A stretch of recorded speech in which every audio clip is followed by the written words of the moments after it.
when Jackie asked me to speak, he said, "Shlomo, would you mind speaking?" And then I said yes. I said no like 8 times. And then he said, "You don't have to actually speak. You could just like talk, and then it'll be a discussion, and then we'll talk." And then I said, "Okay, I'm more open to that as long as you promise." And then here I am speaking. So thank you, Jackie.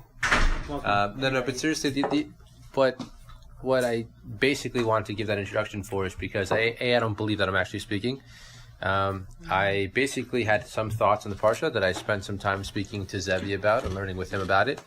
And so he helped me through this. So if it doesn't sound correct or it sounds ridiculous, blame Zevi, for sure. Why does every speech we have sound pretty much the same? What? So I don't really know what I'm talking about before I say anything, but... An hour and a half later after explaining Maral. Yeah. And that concludes part A of which I'm not prepared for.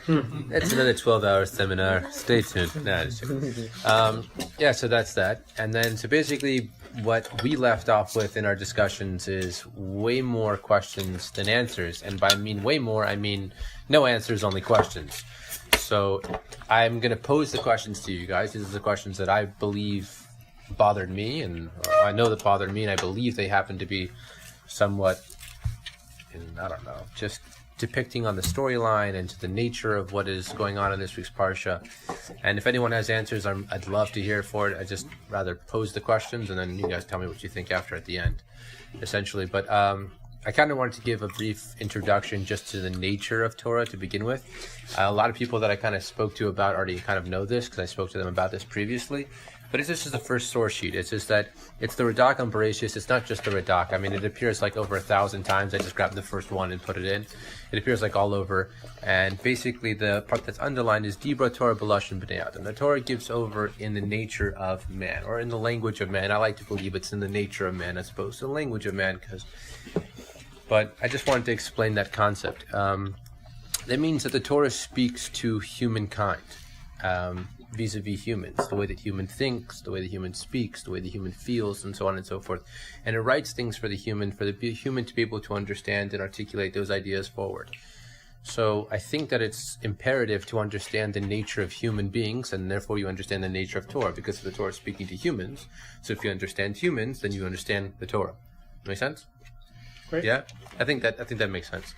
So to understand the nature of humans, so if you look at the nature of actual humans, so I'm talking about the development from infancy, so babies, all the way to adulthood, what is it that, or how is it that each individual child, baby, so on and so forth, actually develops mentally and learns? Yeah? So it's the nature of Torah, and then understanding the nature of humanity is to understand the nature of Torah. So basically this. So what is it that infants do naturally?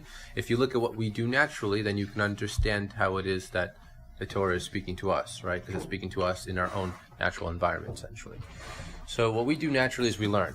But the way that we learn is kind of uniquely different than I think the way that normal people think about it. So essentially, if you take a child and you draw scribbles on a piece of paper, the child may not understand it 6 months, 7 months, 8 months, 10 months. It's only a certain time that the child starts to recognize, okay, 1 second, these scribbles make up a dog, right? And that pattern becomes a dog. And he knows that is a dog, and it's not a cat, and it's not a cow.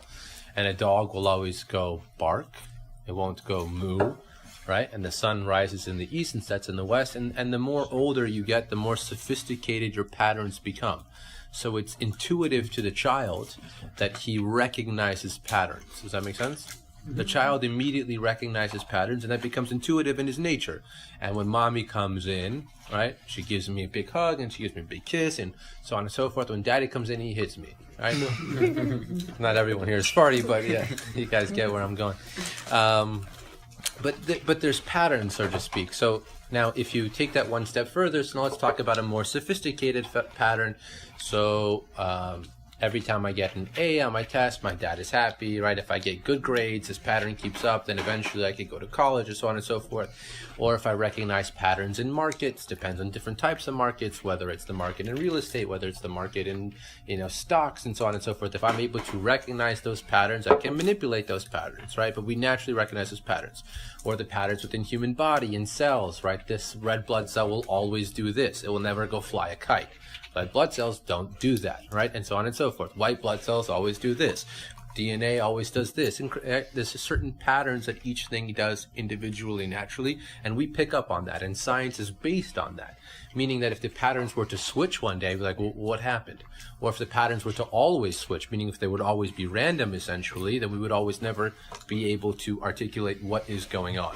So we sense patterns naturally, and the fact that we see irregularities, that's where our mind starts, okay, what's going on here? Does that make sense? Yeah. Okay. That's an assumption, right? What? The world has pattern. The assumption is the world has a pattern because we naturally pick up on patterns in general. So we're assuming that there must be order to chaos, essentially, right? And we kind of do that intuitively, right? Which is why the argument that there isn't is that you're going against your own nature, essentially. So again, if the Torah is speaking to the nature of human beings, it's speaking to us to recognize essentially patterns. So if I want to see the Torah, I have to recognize it in patterns. That's what I've concluded, is that there must be patterns. So I wanted to just speak about that as the introduction to the Sidra. And the reason why I call it Sidra, not Parsha, is we're going to get into that in a second. But it's really called the Sidra. And this week's Sidra comes from the Shorah Seder, that there's a specific order to it. And that it begins where it begins and it ends where it ends. And it's meant to subsume one massive idea. And it's meant to put all of these things together. And you're supposed to see it within a certain order. And that order is going to lead you to the next week's Sidra and so on and so forth. Okay? Now, within each Sidra, there are two graphical differences. There's a Ptucha and a Stuma. I think we all spoke about this at some point. Is everyone familiar with this? You familiar with this? Within which, if you look at the crude text of the Torah, what you have is a Ptucha and a Stuma, which is essentially a Ptucha means that the line is open for the remainder of the line. So you'll have Vaydaber Hashem Moshe Lemor, and the line is completely open, right? Or you'll have a Stuma, which is that you'll have 7 words or whatever it is, a 9 little letter break, a space, and then you'll have the words continue on the line. So those are the only two graphical differences you have in the Torah itself, the Ptucha and the Stuma. You don't have any Sof Pasuk, you don't have any Trups, which doesn't help the readers, and so on and so forth. You don't even have Rishon, Sheni, that came way later. But the only thing that you actually see is that, which means that what the Torah is telling you is that you're supposed to see these indifferences and you're supposed to be able to recognize. Now, what are they? We're about to discuss. So the way that I've understood them is the Ptucha must be that we're beginning with an opening of a new idea, and a Stuma is like a subtopic, right? It's part topic of Big Ptucha 1. Does that make sense? So let's say the Ptucha was dogs, right? Then the subtopic would be Labradoodles. Make sense? Okay, that's the idea. Obviously, the Torah doesn't write about dogs and Labradoodles. It's not a kid's fairy tale. Okay, unfortunately. Or fortunately, we're not sure yet. Maybe at the end of the discussion we'll find out. So that's the idea. So just if you look at the second source on the source sheet, so this is one of the Rashis in Vayikra. So let's just go to the highlighted part. So right before that, sorry. Vav Mosif al Inyan Rishon V'lama Hufsik. So why are these Parsha breaks? Why are there Parsha breaks? Litain Revach LeMoshe Lihit Bonein Ben Parsha LeParsha. To cause space, to give space for Moshe Rabbeinu to be able to reflect on what was just given, essentially. So, okay, let's say this. So the bigger breaks are longer time for Moshe to reflect, and the smaller breaks are shorter times for Moshe Rabbeinu to reflect. Understood? Mm-hmm. So the idea is that if Moshe Rabbeinu took time to see all of this information, step back, reflect, and, right, then we, call the Chomer, should take all of this information, step back, and reflect, and so on and so forth. Does that make sense? Yeah. And smaller breaks are the smaller stew, so it's the smaller looking back. But essentially what you're saying is that you're looking at all this, step back. You look at all this, step back. That makes sense? You're meant to see these within certain contexts. Did I lose anybody? We're good? Okay. So that's basically the way that I want to start this discussion, just talking about just the order, what I saw in the order, what doesn't make sense to me in the order, and then after we discuss briefly what the order is, just the parts that just forget the order, just the entire storyline doesn't really make sense at all. Okay? Yeah. Sound good? Okay, so before we discuss just the order, let's just begin with discussing the introduction to this week's Parsha. Up until now, or up until 2 Parshas ago, let's deal with that. Up until 2 Parshas ago, the way that the Torah has been delivered was that there's Moshe Rabbeinu, and he is an intermediary to God for us. Meaning, God wants to say something to the Jews. He goes, tells Moshe. Moshe tells us. Comes Yitro and he says, I'm sorry, this is just not going to work anymore. What you need to do is delegate responsibility. And you're going to cause people otherwise to go off. So I need you to delegate responsibility. And what I want you to do is set up chiefs and set up officers. And whoever asks a simple question will go to this guy. And then above them, we'll go to here. And then eventually, they'll come to you. But you need to delegate responsibility. Yeah? Which makes it now that no longer is it going to be that if we have a question, you'll just ask Moshe and he'll ask God, like just one quick telephone to God. If we have a question, we'll go to our courts and we'll find out what the law is. And if we can't figure it out, we'll go to the higher court. And if we can't figure it out, then so it basically revolves around us until we literally just can't do it anymore. Then we ask Moshe Rabbeinu. Is that understood? Yeah. So that's the change in Parshas Yitro. But what happens now in Mishpatim is actually kind of uniquely different. So I wanted to say, let's turn to the second page, the first one on the second page on the back side. It says Asher Tasim Lifnehem. So right, let's just scroll down to the part that's underlined, the last part that's underlined. Lekach Nemar Asher Tasim Lifnehem Kishulchan Ha'aruch Umuchal Lechol Lifnei Ha'adam. It's a set table. So if you look at the first part, right? Amar lo Kadosh Baruch Hu Moshe lo tala datcha lomar eshne lehem perek v'halacha beis gimel pamim. I'm not going to tell it to them twice or three times. It has to be like a shulchan aruch. It has to be set in front of them so they can have it. It's consumable to them. It's theirs. It's retainable. The information is now readily available theirs. So that's just a change between, Parshas. It's one step higher than Yitro, essentially. You guys can understand what I'm saying? Yeah. It's one step higher than Yitro. So that's the change in this week's Parsha. So now, if we just discuss now the order of what's been going on here, that's fine. So I just wanted to give you guys what the change is first, and then we'll discuss the order of the Parsha. So the order of the Parsha, it's on one of these pages. So it's like this. So the first opening, so let's call it, paragraph 1. Paragraph 1 is the Hebrew slave, right? Right, the 6 years of a Hebrew slave, and so on and so forth, and how he has to work, and how and so on and so forth. And after that, so we're going to skip the sub-paragraphs for now. We're only going to go to the big paragraphs, so you guys get the concept of the entire parsha, and then we'll go into detail. So the second big paragraph speaks about the killer rocks, everyone's favorite Masechta, right? Right. Number 3, right? Paragraph number 3, we're talking about borrowed objects. Paragraph number 4, lending money and how bad it is to lend money with interest to Jewish people. But if it's for non-Jewish people, stick it to them, right? Number 5, right? Number 5, we have promises and instructions. Essentially, the promise that I'm going to take you into Eretz Yisrael and this covenant I'm going to have to. And number 6 is sealing the actual covenant itself. So now let's just articulate in our mind again what the idea of the Sedra is. It's meant to be in order. So we've gone from Mishpatim, whatever they are, and we've discussed so far seemingly 4 different random categories of Mishpatim. They are the Hebrew slave, killer ox, borrowed object, lending money.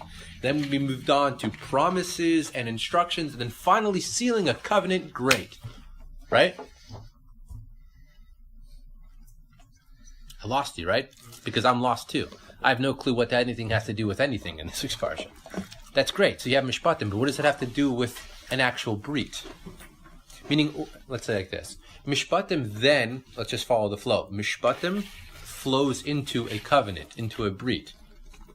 The question is how and why, right? It's telling you obviously that Mishpatim are necessary for brit. And then you have to understand that. So the question is that why is it that Mishpatim have anything to do with covenant to begin with? Now let's deal a little bit more in depth. Okay, so just in case, I'm sure you guys all just know this Rashi, ve'egle, so that means that also these were said by Sinai. So how was it written by Sinai? Everything was said by Sinai just as well. So in the morning they got the first half, and in nighttime they got the Mishpatim, and so on and so forth. It's all in the same day.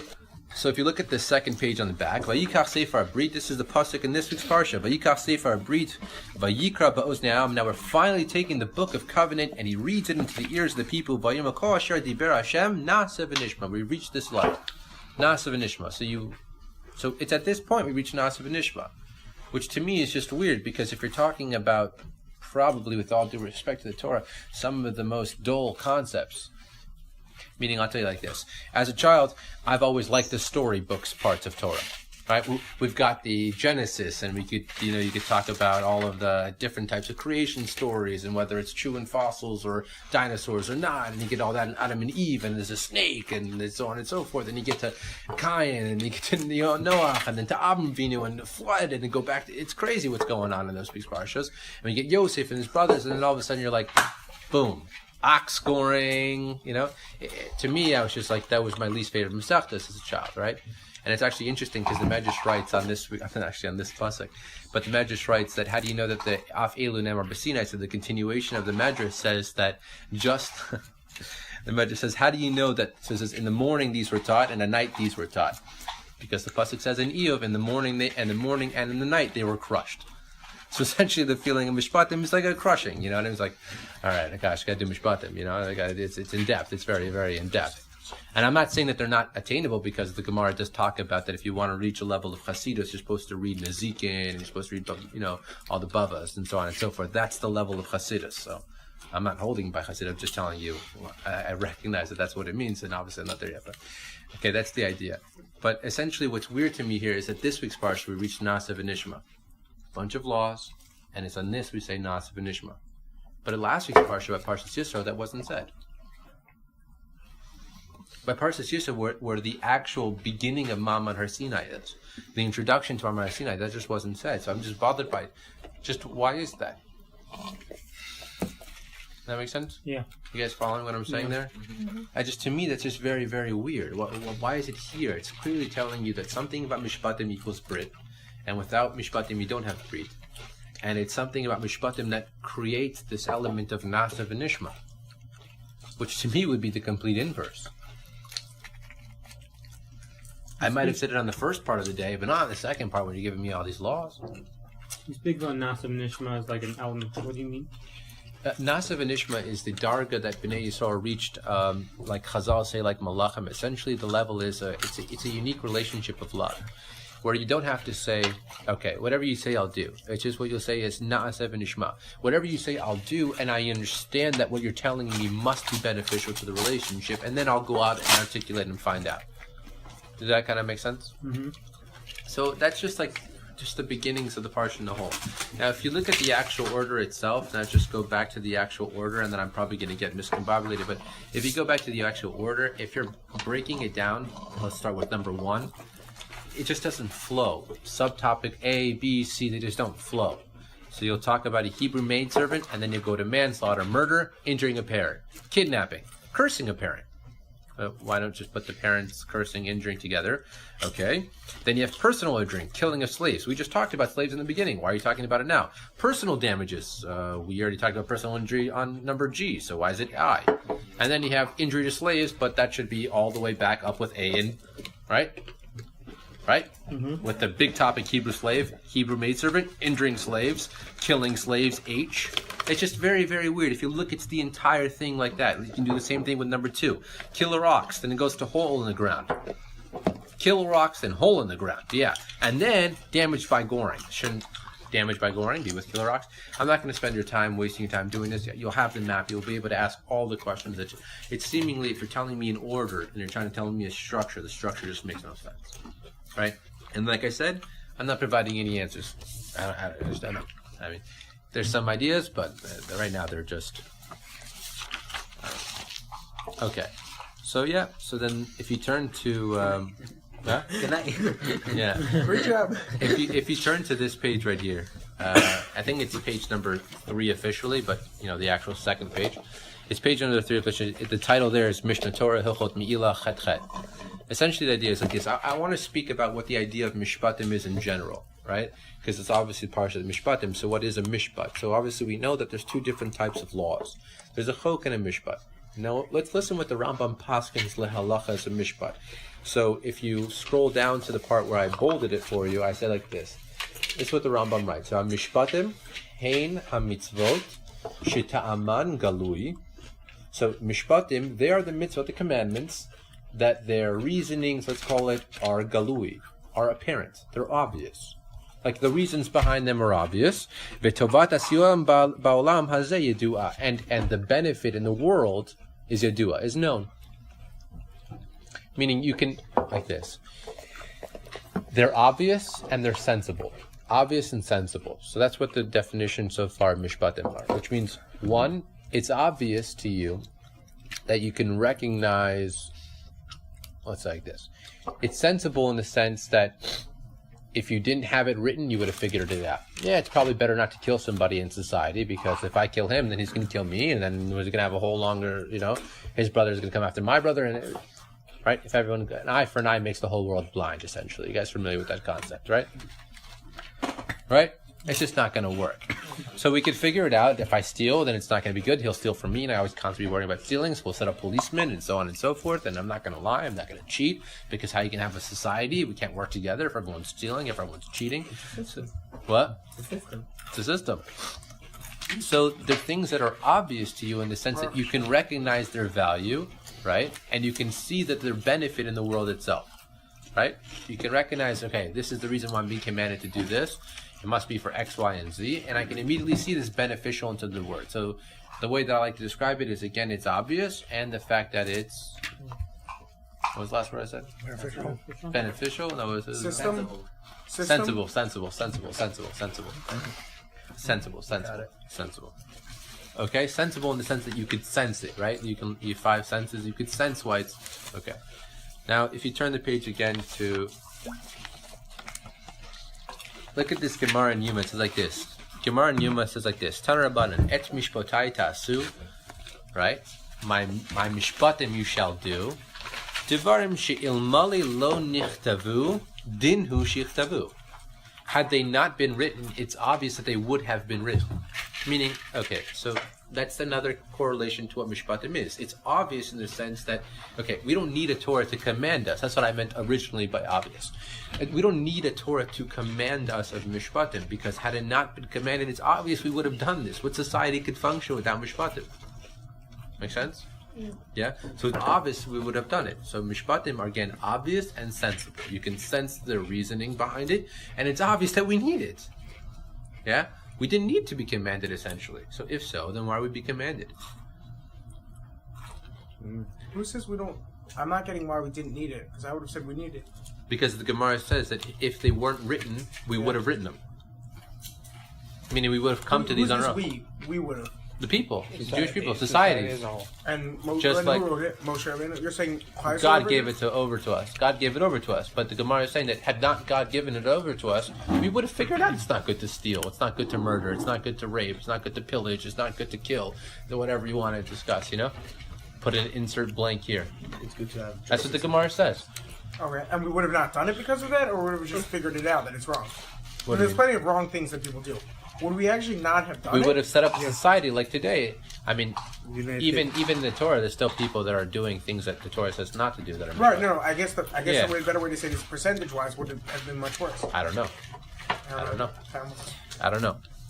Okay, so now, again, the same thing is in the Medrash Tanchuma, right? There are elu dvarim shenichtavu Torah she'im lo nichtavu dinhu shikatvu. Right? If they weren't written, then they're obvious that we would have been written. So if we turn the page to the Ramban, I find this so fascinating, because the Ramban in the opening of this week's Parsha is discussing the nature of Mishpatim. And the way that he writes on the nature of Mishpatim, it's just he's writing Asher Tasim Lifnehem, right? The pasuk says Eila Mishpatim Asher Tasim Lifnehem. And these are the statutes that you shall place before them. So he's like, okay, before them, we know who you're talking to, so why are you mentioning before them? Must be you're coming to exclude somebody who's not getting it before them. Right? Mm-hmm. So let's listen to what he writes. Now, it's just so beautiful. You have to turn the page, though, because for some reason I left in the longest quote ever and only need like 2 lines. But you can read it on your own. It starts from the actual bold. ולקח אמר בכאן שהמשפטים האלו ישימו אותם לפני אלוהים שיזכור ולא לפני הגויים. You place this before God and not in front of the non-Jewish nations. They're not allowed to have these in terms of why. What does that mean? ולא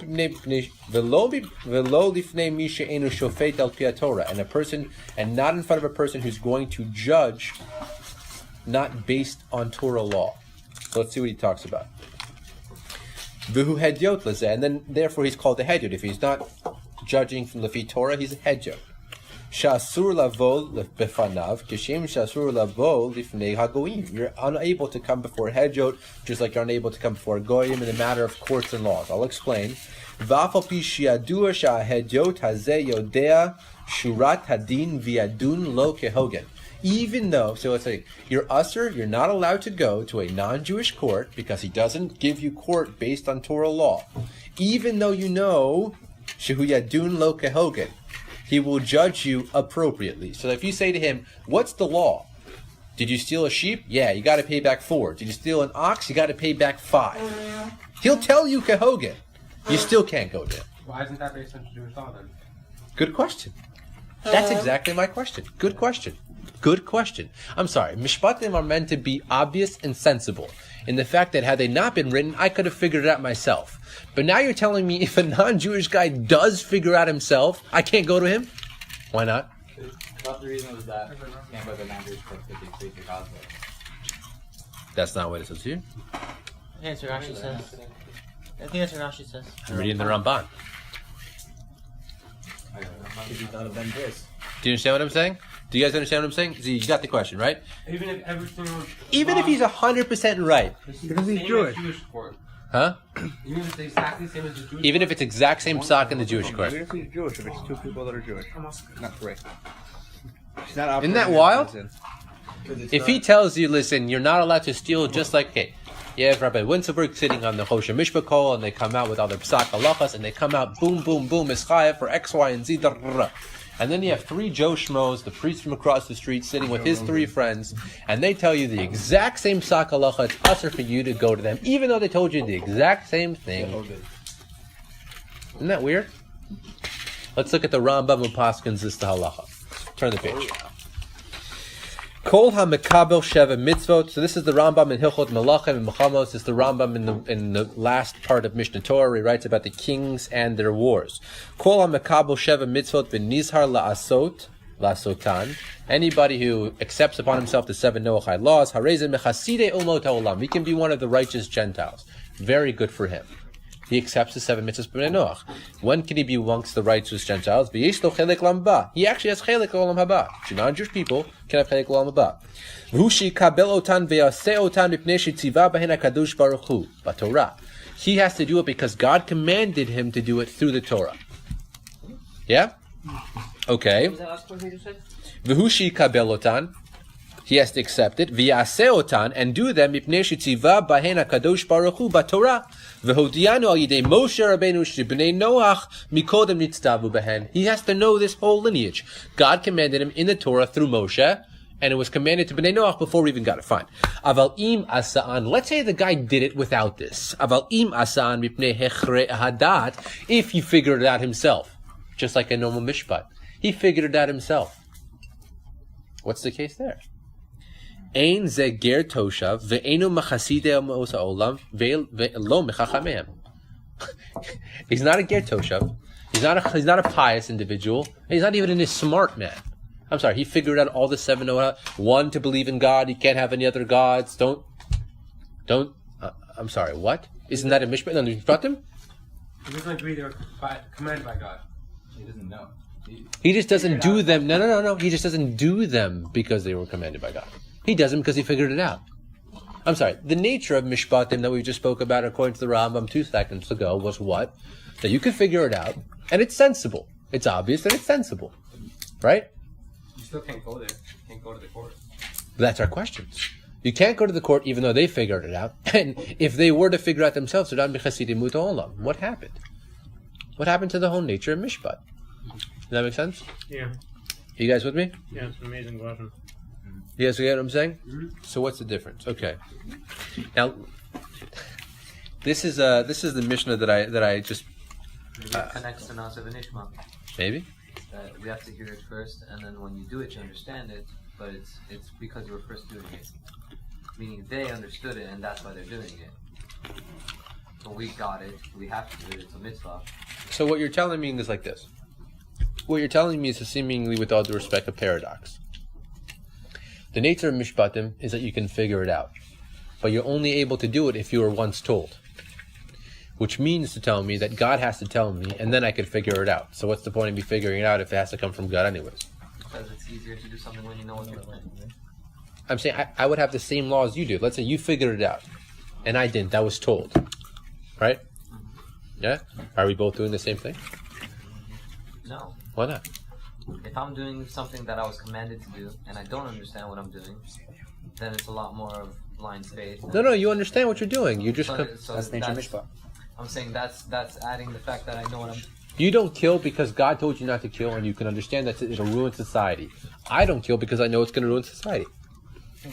Maybe Not because God told me. We weren't commanded because it's going to ruin society. We were commanded, and then it was understandable. The reasoning for us that was understandable is because it's going to ruin society. I understand. I'm just asking, but if the nature of mishpat is it's meant to be obvious and sensible, right? Then what's the point of having it being taught to us specifically by God? Why is it predecessing that? Do you understand what I'm saying? Because then if it doesn't become logical and sensible to us, then what? No one won't do it anymore?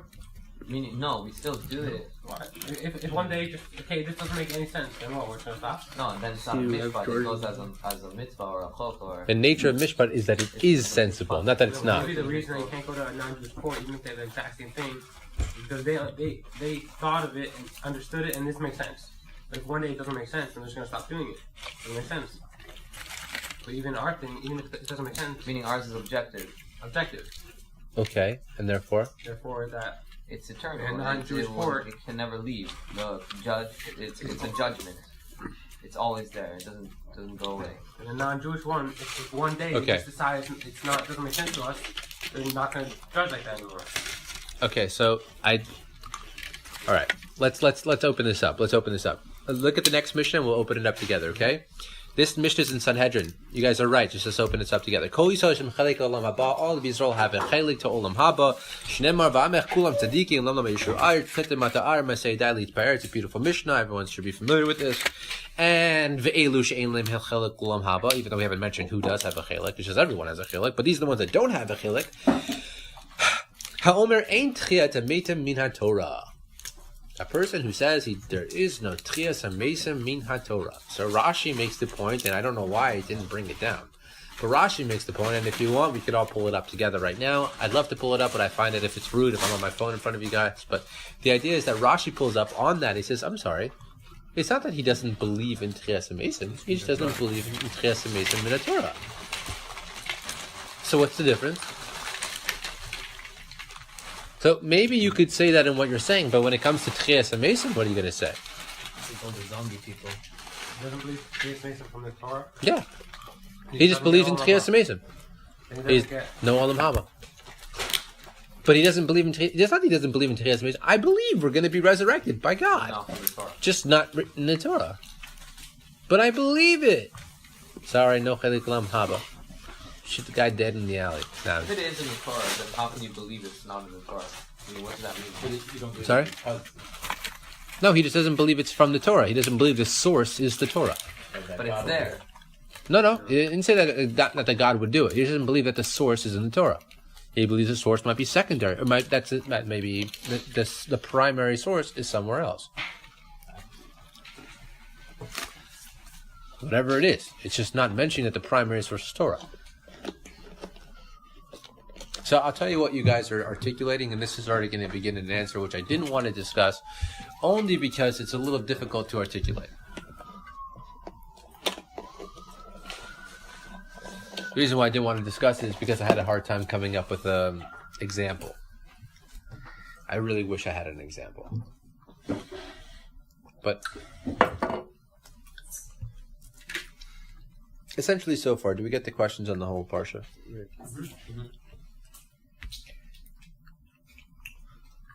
So we'll leave everything aside. We have a ton of questions on the order.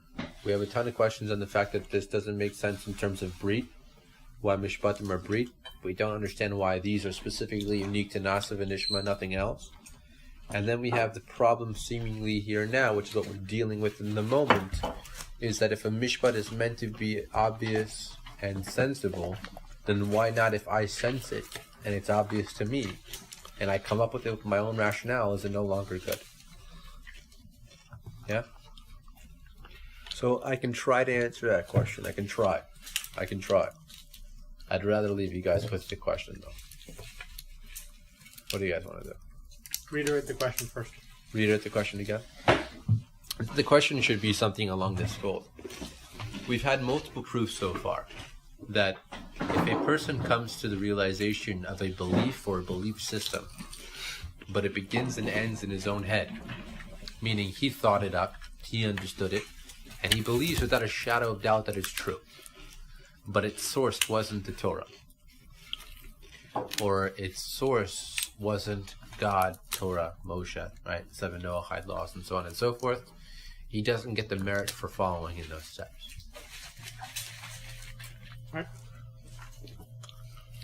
Now, the real deeper question is something that we haven't, is the paradox. Is it either mishpatim are obvious, or they're given over, and right? Either I'm allowed to figure them out, or they're meant to be given over, and I shouldn't be figuring them out. I can figure them out, but they have nothing to do with one or the other. Yeah. It's nice, but it's nothing to do with the mishpat.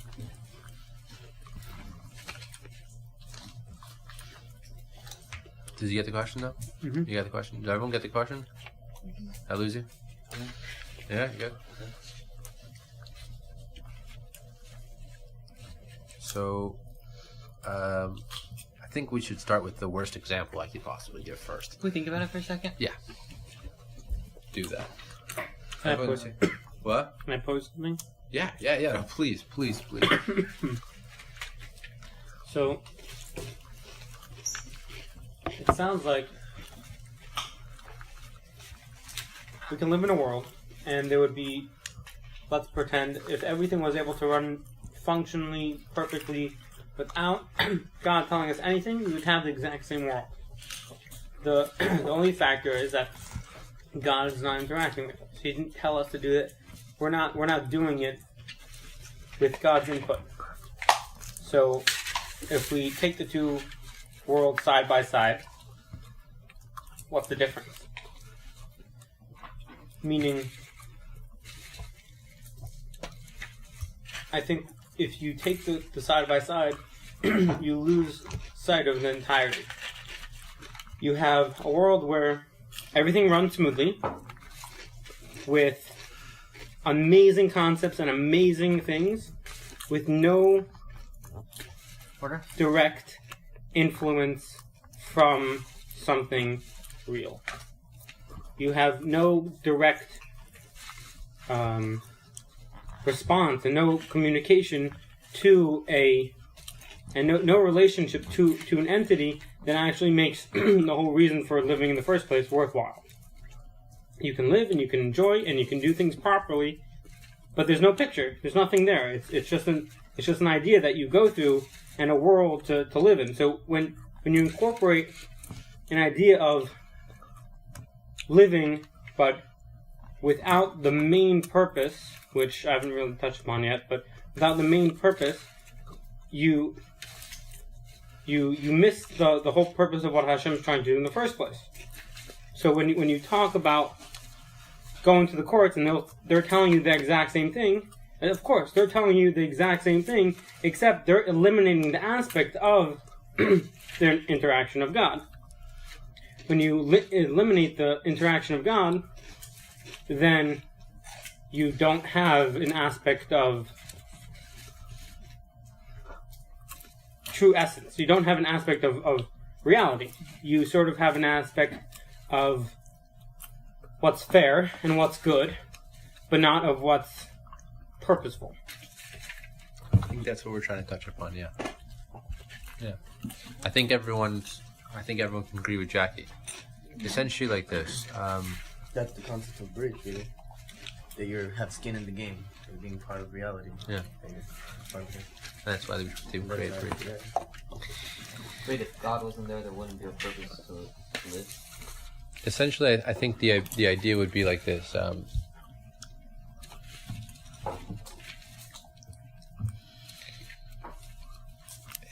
Can I pull up the Rashi quickly? So we know that that's not evident that when people think of it themselves, that if there was no God, then people still do the same thing. Because right now, Jews have God, non-Jews, they don't. And it's very similar, but they have a lot of the same laws, but clearly we're on a higher level and don't do as much murder or stealing, whatever it is that. What does it mean? We also So have, let's we also have more laws, though. let's talk about that though. Let's talk about that because you're hitting the nail on the head. Let's talk about that. I just want to open up your words with 3 words in Rashi. So that Rashi on this Mishnah right here says something that's just really, really, really beautiful. I just love the way that he strikes. Listen to his words. He says like this. On that Mishnah, he says, in regards to the fact that it's not that the person doesn't believe in Torah. Sorry, it's not that the person doesn't believe in Tchias HaMeisim, he just doesn't believe in Tchias HaMeisim in the Torah. Right? Which is exactly summing up our entire questions that we've had up until this point. Rashi says like this. Ma lanu veleunato. That's it, 3 words. What is that last word? Veleunato. His belief system. What does our systems of belief have anything to do with his? So I'll explain. You're saying that we are somewhat similar in terms of the fact that we share. A lot of the same laws. Yeah, but then, okay. So they say don't kill, don't steal. But if it begins and ends in your own head, then you become the arbiter of reality, and it's only a matter of time when abortions become just like opening a soda. Does that make sense? 70 years ago, if you were to do an abortion, you would be killed. It's only a matter of time where rights have opened up, and it's my body, and I have the right to choose, and so on and so forth, and abortions just become like opening up a soda. Oh yeah, I had an abortion today. No one thinks twice. I'm sorry, you just killed a baby. No, it's my body. It's my body. I can do what I want. What we're saying essentially is like this. If there's no backdrop of reality in which you can use as a backdrop, I know that's if there's no external stimuli, then the answers always begin and end in your own head, right? Then they're never real to begin with. So now you may think and sound exactly like us, but you have nothing to do with us because you don't share the same world. Does that make sense? Yeah, because the second it becomes not sensible to you, you stop. Exactly. That's not mishpat anymore. Huh? That's not mishpat anymore. That was essentially the question. What? Essentially. Sorry, I'm sorry. Essentially, abortion, or if I would be able to apply logic in its truest form, I would be able to maintain. I would be able to maintain integrity to something that's correct. Can you please explain? Sure. Meaning, what you're saying is that when it starts becoming not understandable, not sensible anymore, that's already delving into chok. That's not delving into No, it's not that mishpat it's not anymore. sensible to them. It's sensible to them in these certain terms. It's But if I sensible would to be not able to murder use- in these But terms. if I would be able to use But pure logic again, it's not pure logic. which is basically what we're saying, mishpat is something that is It's not pure understandable to logic. the You only head. have pure logic because there is a pure. So Does then, that make sense? Because there's a backdrop. but that's because there's a world. Not necessarily because Because of God has a reality. relationship to us. God didn't have to command it to us. God just had to set a world where there is this concept of pure in the world. No, because then we would be the arbiters of what it means to do not kill. And you're right. We logically do not kill, and we logically do not steal. But it's not stealing if he's dying in 2 minutes anyway. No, but that's already. No, I think that we're saying Torah. We're not saying mipi Shlomo or mipi Hakadosh Baruch Hu. We're saying mipi Torah, which we know Torah is hora'at chaim. That it's a codex of reality, in which when you have a codex of reality, then this person might have the same exact conclusion, but at the end of the day, the reasoning of how he came to that conclusion is actually, it's not that he's using pure logic, because in the end of the day, he's not coming in from a context of codex of reality. He's coming in from this makes sense for society, but that's arbitrary because society could change, and it's arbitrary.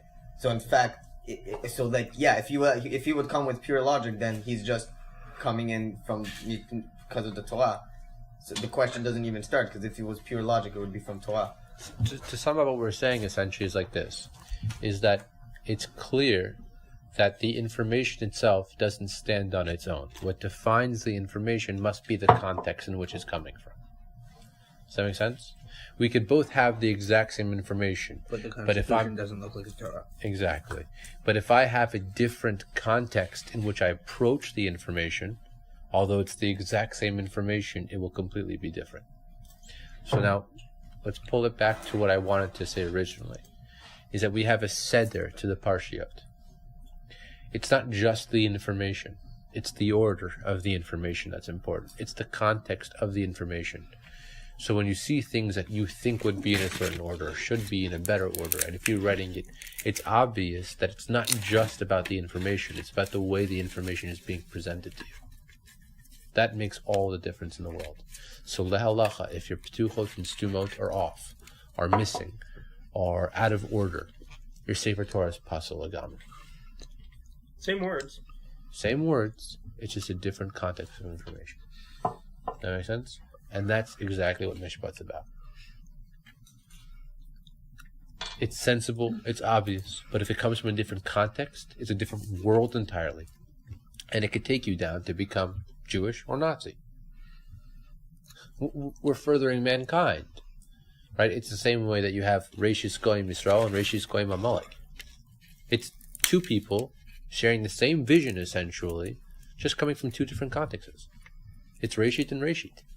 So you're saying the reason why it was ordered in this odd way is just to keep this idea? No. I'm not saying that. I'm just saying that always, that's how it is. It's not unique to this. I'm just bringing that out here.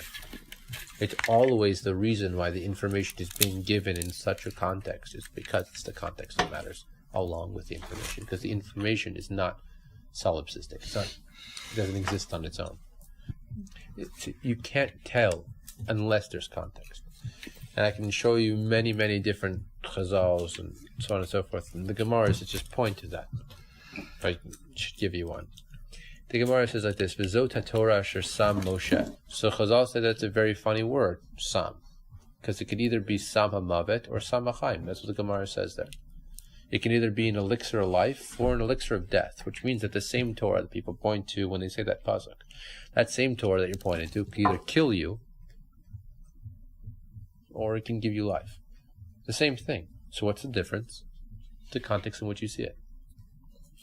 If you're using it like a crown to get bigger, to get known, to get famous, to get security, or to put other people down, whatever it is people do for the evils of holding on to Torah. As the Navi says, Tov se Torah lo yidauni, those who grab Torah, they don't know me. That's what God writes. Those who grab it, they don't know me. If you're using it like that, then it becomes a samamavet, it'll kill you. But if you use it differently, if you use it in the right context, lishma. Lishma, as the Rambam writes, is for its sake, for nothing else. Just to be involved in it. That's my context. I have no ulterior motives, I have no other ideas, no other issues of grandeur. I just want to be involved in reality, for reality's sake. Then it's nase lo samachayim. Then it can be an elixir of life for you. Make sense? It's the context that defines the information.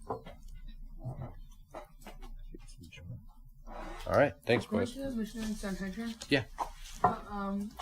It says that you don't lecture in Olam Haba if you prove that there's no concept in the Torah of Mason. Right. Where do we hold this source for that? Good question. Goes on to discuss it and later on in the Gemara. Off the top of my head, I can't remember where. I'll try to find it for you, okay? Try to find it for you. I'm not sure if it makes I any didn't say sense. the Rambam interprets the Shema.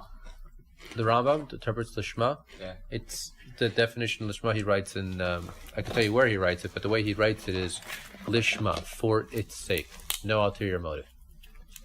Like for the sake of doing God's will. Just being being involved. Being involved because it's reality and God's ultimate reality. So yeah. I'm not trying to make a buck. I'm not trying to sound smart. I'm not, obviously I am, but I'm saying like, you know what a person should be. And I'm not trying to sound smart. I'm not trying to... But for the sake of the mitzvah, does that mean for the sake of the mitzvah and get the reward? No, that's an ulterior motive, he writes. But it's part of the mitzvah. No, it's not. The reward's not part of the mitzvah. You get the reward. Because like this, he writes like this. He writes like this. Clearly, like, if you were to just change the word reward with something else. So you have a little child. You say, if you learn, I'll give you a little candy. Right?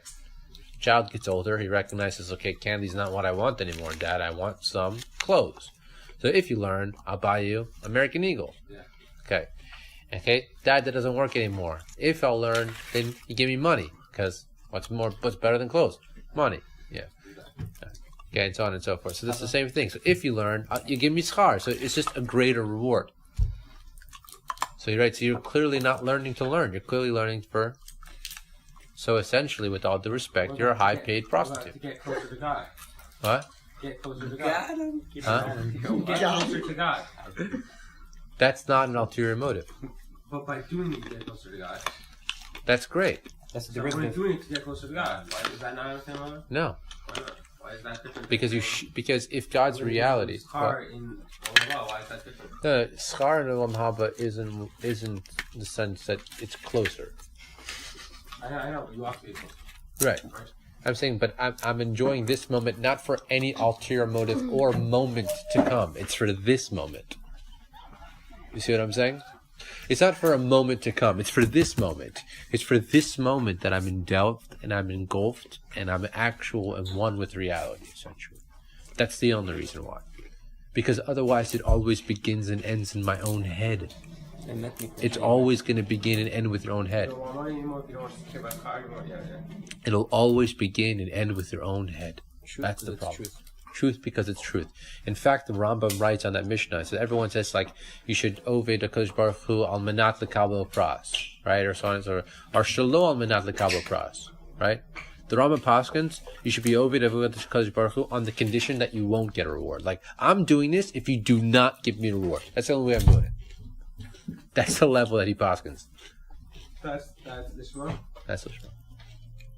Don't give it to me. That's the only way I'm doing it. I'm in my head like I'm only doing it if I'm doing it.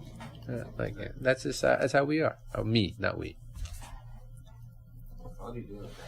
I'm sorry. It's like a pretty depressing way to do something. Like I'm doing this so that I could like do it.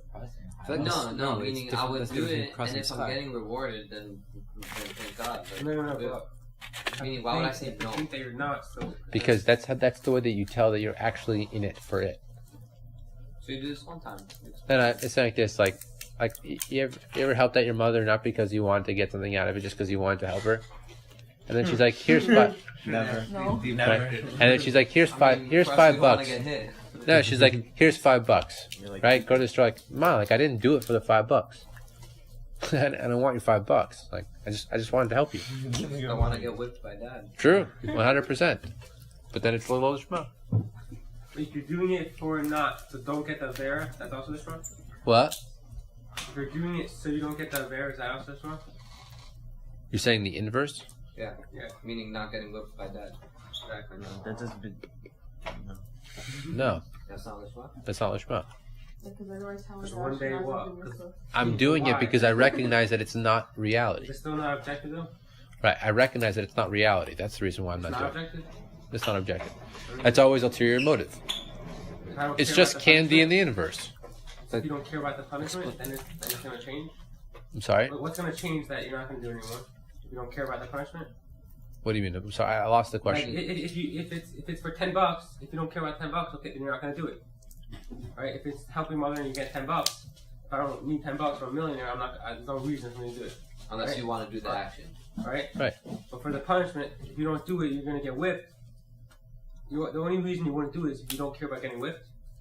No, but that's still not the shmuck. No, I wouldn't do it. Right. It doesn't matter what the action is. It could be jumping up and down and between doing cross and handstands, scarf. but like, doesn't matter. You just don't want to get between whipped. pras and schar. I think the difference is that's the difference between pras and schar. Pras is the externally what will happen. So I'm going to get the $5, or I'm going to not get whipped. Or the schar is the direct outcome. So I'm doing it for the direct. I'm doing it because of the relationship with mother. Nothing meaning, and that is by definition pleasurable and then, but I'm not doing it because of the money or because of. What he's saying is the Rambam essentially, right? Is that the schar of the mitzvah is the mitzvah, which is like catch-22. Like, meaning doing it lishma gets you the schar. If you don't do lishma, you don't get schar. No, if you're not doing it lishma, then you're not doing it for It's just that the fact that you can actually enjoy it.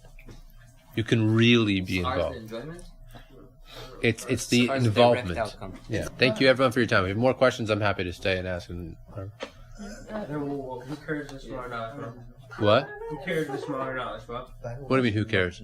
Does it, if I don't do it this small according to this definition, doesn't count at all? No. So that's his next point. He says that, please, yeah. He says that the nature of Avram Avinu was to only be osik in the nature of Lishma, which was always a love. And he was called God's lover for this reason. And so then, thank you so much. What about you? And and he says, now, it's depressing to an individual who thinks about this because he says to himself, well, then what's the point of doing it? I'm not engaging in love, so what's the point of doing it? Because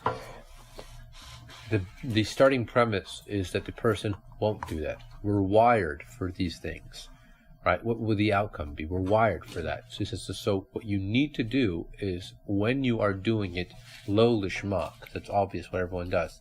It's a candy, and then it becomes clothes, and then it becomes money, and then it becomes power, and then it becomes whatever. Is that the entire time that I understand that's why I am doing it, but that's not the end. When it begins and ends there, then you're lost. Right? You understand what I'm saying? But even if that is the end, does the mitzvah not count? What's the actual difference? What so if it begins and ends like that, then yeah, that does not count. And that's not my words. I mean, what do you mean count or not count? It's not an actual mitzvah. So at the end of the day, it's for us, right? So I'll explain. So you're not going to get the benefit of that. It's not engaging in love. So why would you want to do it like that? Sorry. It's basically like this. You know you're going to get $100 in schar, whatever it means. What does that mean? No, you're not getting $100 in There's schar. no such thing. There is. No, you're not getting rewards. It's you're engaging in love. Meaning it's for you. The action is still a way. Good? No, there's no getting. So schar. Sorry. Schar is an actual thing, not physical, but actual No. thing you get in The savior. Olava or whatever it is down here. It's So- not that schar just so- means that you get it for yourself, that you gain some. It's directly insight or something. connected. No, it's directly connected to our actions. So there's a misconception because when you say Olam Haba, you think of a world to come, I'm saying, right? yeah. Okay. So just there's a misconception because Olam Haba isn't that. Olam Haba isn't a world to come, at least lefi the Rambam. Olam Haba, the way that he writes, is the Matsui Ata, now, with an ayin. It exists now. This is all about. No. There is an existence of Olam Haba. The problem is that human beings are dimensionally challenged, which means that we limit ourselves based on the dimensions that we exist, and we have a lack of ability to extend Someone beyond. be on this world and be in Olava. Exactly. So that's That's the dream of Yaakov Avinu. Essentially, that the gateway to Olam Haba is rooted in this world. The dream of the ladder is that the gateway to Olam Haba is rooted in this world. Okay. That makes sense? Yeah. Okay. That's his dream. But still, schar, is that a thing that you get and it's like some sort of different type of currency you could use? Like whatever that means, but like It's like Bitcoin. What It's is sharing.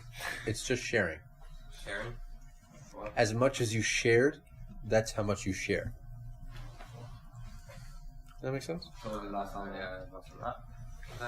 Talking about in terms of relationship? Yeah. Schar. If I do a mitzvah, I get schar. What's that mean? The schar of the mitzvah is the mitzvah. Meaning, as much as you share in the relationship, you get shared in the relationship. The action is an action of involvement. What is that? What is that that you get shared back? Huh? What is that you get straight back? The ultimate pleasure, essentially, is No, relationship. what is it? Relationship with the Almighty. Schar is it's not really Schar is a relationship. Lishma means for the relationship. Exactly. Lishma, for its sake. Meaning, it's like when you plow a field. Not the like more you for the plow, sake the more of you'll learning, be for the sake of grow. learning to love Hashem and Hashem. Right? It's directly connected to that.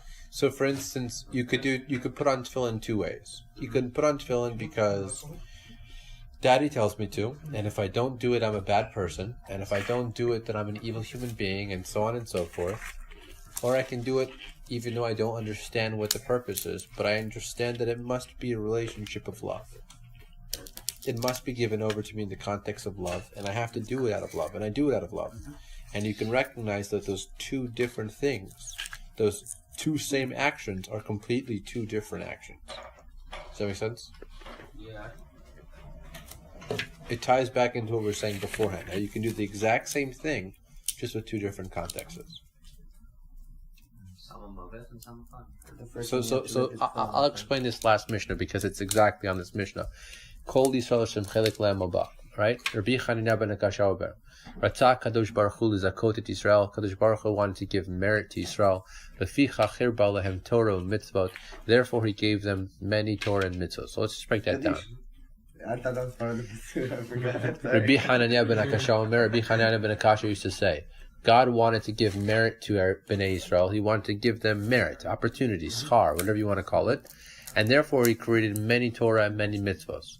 So the way the Rambam interprets it, which I believe is the most brilliant read based on the Gemara, which is like so brilliant.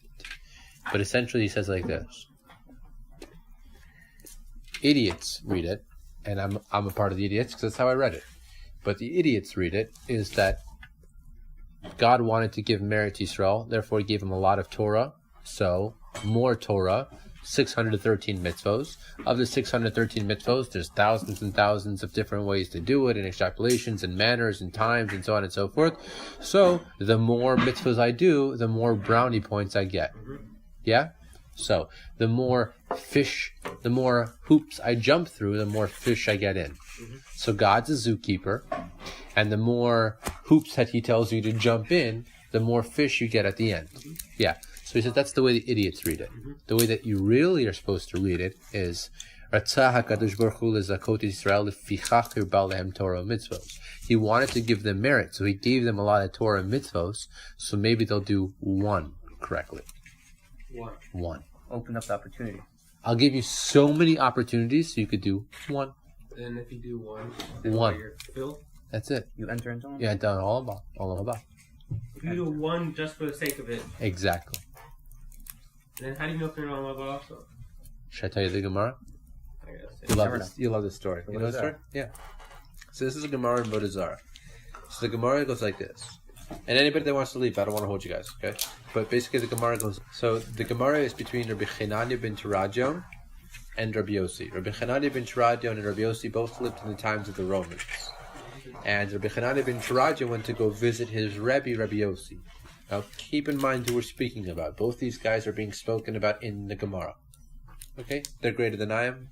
We can obviously say that? Right, okay. No. So Rabbi Chananya ben Teradyon, right? He went to go visit Rabbi Yossi when Rabbi Yossi got sick. Keep in mind, it's also in the time of the Romans. The Romans were very, very not nice to the Jews. Okay? So he says to Rabbi Yossi, how you doing? So on and so forth. And Rabbi Yossi says to him, Hananya, I heard that you are giving Shirim and Torah berabim, in public. And you know that the Romans kill over this stuff. Yeah? And you have a Sefer Torah, munach lecha b'chekecha. You have a Sefer Torah hidden under your, you carry it around with you everywhere you go. What are you doing? Don't you know minishamayim l'chua? Don't you know that the Romans were put in place by God? So what are you doing? Endangering everyone and so on and so forth. And what does he say? Minashamayim yirachim, God will have mercy on me. He says to him, Minashamayim, I'm telling you dvarim shel emet. I'm telling you real matters. And you're telling me God's going to have mercy? It'd be bewilderment to me if they don't burn you and your Sefer Torah together. Wrap you. Okay? Story continues. Rabbi Chananya ben Teradyon says the most outstanding statement I believe in all Shas. He says to him, Rabbi, ma ani lechaye olam haba. Do I merit olam haba? I'm sorry. Rabbi Chananya ben Teradyon was just stated that he's giving Shirim b'Torah berabim. Sefer Torah munach l'b'chekecha. I assume he put on tefillin. I assume he put on tzitzis. I assume he kept Shabbos better than I can keep Shabbos. I assume he kept name mitzvah. But did he say Ashrei 3 times a day? I would assume, right? I would assume it's a ton in the Gemara. And his question to his Rebbe is, Rebbe, ma'ani l'chaye olam haba. You know what his Rebbe's answer is to him? Klum ma'aseh bal yadcha. Has anything ever come into your hand? And listen, I'll explain. Listen to his answer. He says to him, you know what?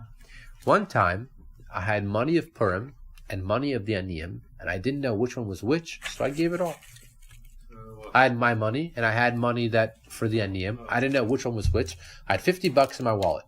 25 of mine was mine. Another time, I didn't know whose was whose, so I gave the whole thing. You know what his response is?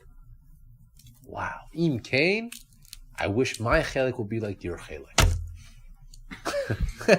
Like, I mean, given $25 without realizing whose money it was, like that's the great thing.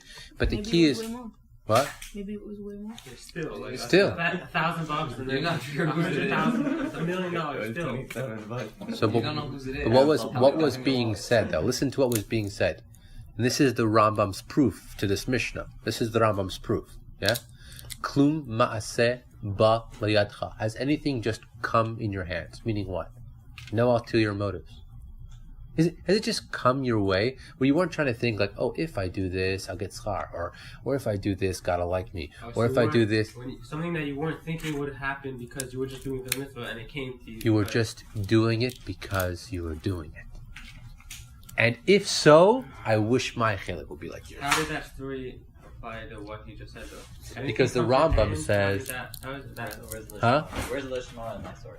The lishma was that you weren't doing it for any ulterior motive besides for that itself. You weren't trying to gain anything out of it. It wasn't mechanical. Essentially, always in your head, you've got these mechanical ideas. Whether you recognize them or not, they exist. If I do this, then God will be happy. There's certain patterns that we make in our head. If I do this, then I can be a good Jew and I won't feel bad about myself tomorrow, next month. Imagine if you didn't put on tefillin for a month. How would you feel at the end of the month? Not good. To make God happy is a reason that it's not lishma anymore? No. We'll get to it in a second. No, that's not. No. It's not to make him happy. It's to share. What does that mean to share? I'll explain that part in a second. I just want to finish this one point. I'll explain that part in a second. Do you understand what I'm saying? It's that it's not mechanical. I'm not trying to think of a way to do it, to get something out of it, I'm only involving it for its namesake. Does that make sense? There was no ulterior motive. There was no other judgments. It was just being involved in it, purely for it. And that's the Rambam's proof from that Gemara. That the ficha. So let's read back the Mishnah. The love of God that you're gonna. For that, just for that moment. For giving away the money, even though you didn't have to. Exactly. Or for giving away the money because you know that's what Hashem would want you to do. No. That's not even what he says. That's not even what he says. Okay. Wow. Purely because I was engaged in this relationship, not for anything else. So let's just read back the Mishnah. God wanted to give merit to Yisrael, therefore He gave them a lot of Torah and mitzvos. Why? Maybe you'll do one right. And this is the Rambam's proof. He brings it down? He brings it down. You get it? Shlomo, thank you so much. Thank you guys.